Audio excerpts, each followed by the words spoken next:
साथियों नमस्कार। आज का वीडियो का मुख्य विषय है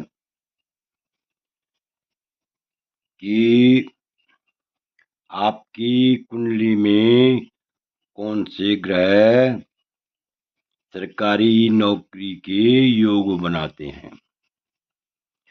आज का हमारा मुख्य विषय है कि आपकी कुंडली में, जन्म कुंडली में ऐसे कौन से ग्रह होते हैं जिससे आपको सरकारी नौकरी अवश्य मिलती है। तो इस संबंध में कुछ ग्रह ऐसे होते हैं जो आपस में स्थान परिवर्तन करते हैं। यदि कुछ प्रमुख भाव ऐसे होते हैं कुंडली में जिन भावों के ग्रहों का स्थान परिवर्तन करने से सरकारी नौकरी की प्राप्ति अवश्य होती है, या यूं कहें राजयोग की प्राप्ति अवश्य होती है, या यूं कहें ऐसा व्यक्ति अत्यंत वैभवशाली बनता है। चाहे उद्योगपति के क्षेत्र में जाए, चाहे उच्चाधिकारी बने, यानी किसी न किसी क्षेत्र में ऐसे जातक को राजयोग की प्राप्ति होती है। तो देखिए, स्थान परिवर्तन योग कैसे होते हैं। जो सरकारी नौकरी के योग बनाते हैं या जिन ग्रहों के होने से राजयोग की प्राप्ति होती है। तो देखिए, इससे पहले मेरा आप लोगों से अनुरोध है कि आपने अभी तक मेरा चैनल सब्सक्राइब नहीं किया तो अवश्य सब्सक्राइब करने का कष्ट कीजिए, वीडियो को लाइक कीजिए, शेयर कीजिए। तो देखिए, यहाँ पर मेरी जो उदाहरण के लिए क्या बना रखी है, कुंडली बना रखी है ताकि आप भली बात समझ सको। लग्न कोई भी हो, मेष लग्न हो, वृक लग्न हो, मिथुन लग्न हो, कर्क लग्न हो, सिंह लग्न हो, अर्थात मीन लग्न तक कोई भी लग्न हो, लेकिन भाव यही होंगे। भाव क्या होनी चाहिए, यही होनी चाहिए। तो देखिए, ध्यान से देखिए, वीडियो को शुरू से अंत तक देखिए तभी समझ में आएगा। सबसे पहले यहाँ पर है, यदि लग्नेश नवम भाव में हो और नवमेश लग्न में हो। यहाँ पर देखिए, ये मेरे तीर की निशान लगा रखे हैं। तो लग्नेश कहाँ हो, लग्नेश ये जो है नवम भाव में हो और नवमेश क्या हो, लग्न में हो। तो यहाँ पर उदाहरण से आज जो है क्या है, ये लग्न जो है तुला लग्न है।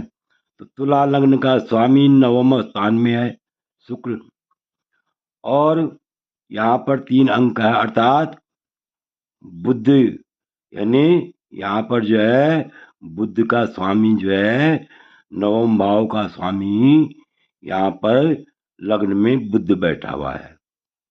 इसलिए यहाँ पर राजयोग प्रबल होते हैं, अर्थात सरकारी नौकरी के योग प्रबल होते हैं, प्रबल सरकारी योग बनते हैं। ऐसे में अगला जो है, अगला भाव है लग्नेश पंचम स्थान में हो और पंचमेश लग्न में हो।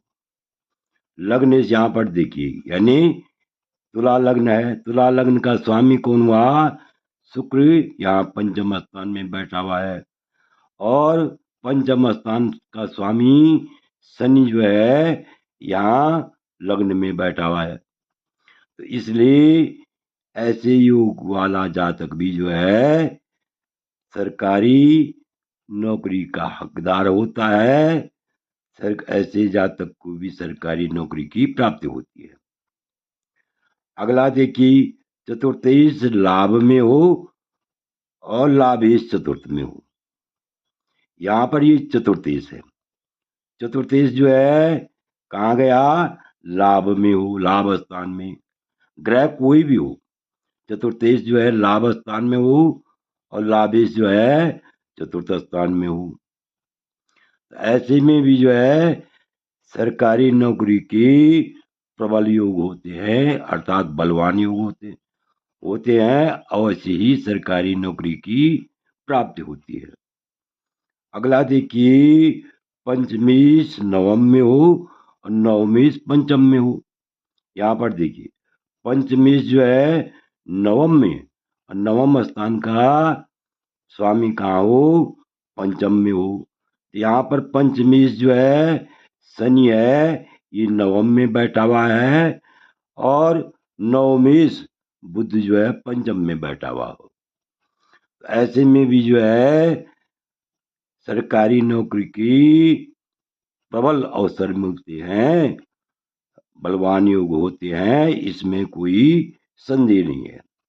क्योंकि भाग्येश जो है पंचम स्थान में बैठा हुआ है और पंचमेश जो है भाग्य स्थान में बैठा हुआ है। ऐसे में भी सरकारी नौकरी की प्राप्ति अवश्य होती है। आगे देखिए, लग्नेश दसम स्थान में हो और दशमेश जो है लग्न में हो। यहाँ पर भी जो है मेरा जो है ये तीर का निशान लगा रखा है, तो यानी लग्नेश जो है दसम में, अर्थात शुक्र यहाँ दसम स्थान में बैठा हुआ है और दशमेश जो है चंद्रमा यहाँ लग्न में बैठा है। तो ऐसे में भी जो है सरकारी नौकरी की प्रबल योग होते हैं। मतलब ऐसे जातक को भी सरकारी नौकरी अवश्य ही मिलती है। आगे देखिए, धनेश लाभ में हो, लाभेश धन में हो। यहाँ पर भी मेरा तीर का निशान लगा रखा है। तो धनेश जो है मंगल कहाँ बैठा है, हो एकादश में बैठा हुआ हो, लाभ स्थान में बैठा हुआ हो, और लाभेश एकादश स्थान का स्वामी जो है, यहाँ पर जो है एकादश स्थान का स्वामी हुआ सूर्य। सूर्य कहाँ बैठा हुआ है, यहाँ पर धन स्थान में बैठा हुआ है। तो ऐसे जातक को भी सरकारी नौकरी की प्राप्ति अवश्य होती है, ऐसे जातक को भी सरकारी नौकरी अवश्य मिलती है। आगे देखिए, चतुर्थेश नवम में हो और नवमेश जो है चतुर्थ में हो। यहाँ पर देखिए चतुर्थेश कहाँ हो, नवम भाव में हो, और नवमेश कहाँ हो, चतुर्थ भाव में हो। तो ऐसे जातक के भी राजयोग होते हैं, सरकारी नौकरी की प्राप्ति अवश्य होती है।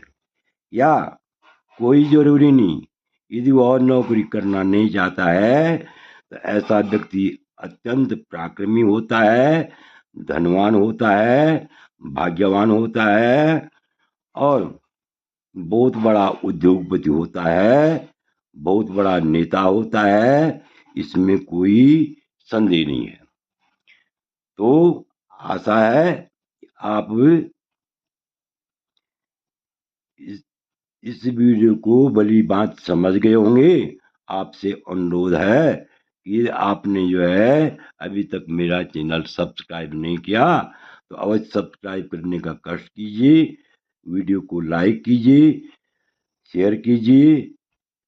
तो देखिए यहाँ पर सीधी सी बात है, लग्नेश जो है भाग्य स्थान में होगा, भाग्य लग्न में बैठा होगा, तो अवश्य ये जो है ऐसा व्यक्ति भाग्यशाली होता है। ऐसे व्यक्ति को जो है मन चाहे कार्य की सिद्धि होती है, सिद्धि प्राप्त होती है। लग्नेश जो है पंचम में हो, पंचमेश लग्न में हो, या पंचमेश जो है नवम में हो, नवमेश पंचम में हो, या चतुर्थेश जो है एकादश भाव में हो और एकादश भाव का स्वामी कहाँ हो, चतुर्थ भाव में हो, या धनेश जो है लाभ स्थान में हो, लाभ स्थान का स्वामी धन स्थान में हो। तो ऐसा व्यक्ति अवश्य ही धनवान होगा, भाग्यशाली होगा। ऐसे व्यक्ति को अवश्य ही सरकारी नौकरी मिलती है, इसमें कोई संदेह नहीं है।